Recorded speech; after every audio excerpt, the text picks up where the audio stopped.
देखा ना। हाँ हाँ, करते सब है, देखते सब है, और मैं डर्टी, और मैं डर्टी। आपको बोला जाता है आप अपने आप को ढको, क्योंकि फिर उस आदमी का भेड़िया बनना अलाउड है। क्योंकि फिर उस आदमी का भेड़िया बनना अलाउड है। बिकॉज यू नो व्हाट, आपने अपना शोल्डर दिखा दिया। अरे मेरा शोल्डर है, आप भेड़िए बने। अरे मेरा शोल्डर है, आप भेड़िए बने। किसी ने ऐसे कपड़े पहने जो उसका शौक है, आप उसको क्रिटिसाइज नहीं कर सकते। आपके हाथ आप पीछे रखिए।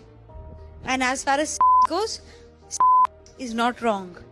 Non-consensual is wrong.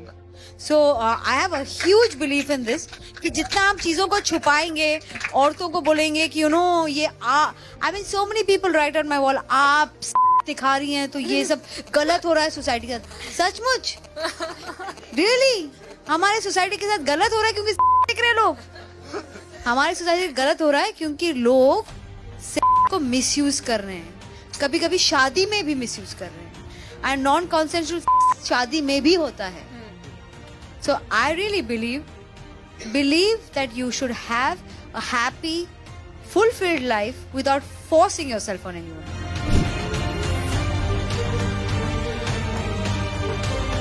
Ekta ma'am सामने।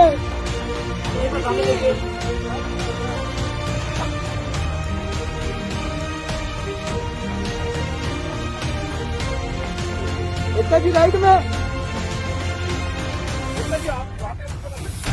तो मुझे क्या लगता है कि औरत की जो बॉडी होती है ना, वो सबसे पहला एरिया होता है कॉन्फ्लिक्ट का। And therefore I feel that many issues about women finding themselves, finding freedom are definitely related to how much agency and control they have over their own bodies. I would say एक बहुत छोटा अंश है इन चार औरतों की जिंदगियों का और उनकी कहानियों का। जरूर इम्पोर्टेंट अंश है, जैसा कि सबकी जिंदगी में होता है, लेकिन सिर्फ ये ही एक मसला है ऐसा मैं नहीं कहना चाहूंगी। अनफॉर्चुनेटली ये जो सारे तमाशे हुए हैं और जिस तरह की पब्लिसिटी हमको मिली है, उसकी वजह से ऐसा लगता है कि ये सिर्फ एक गंदी पिक्चर है। ऑन द कॉन्ट्ररी, जो बंदे ये पिक्चर गंदी पिक्चर सोच करके आएंगे ना, तो बहुत दुखी होंगे। आई एक्चुअली बिलीव ना ऐसी चीजें जो हमने बहुत सालों से when it comes to women छुपाई है।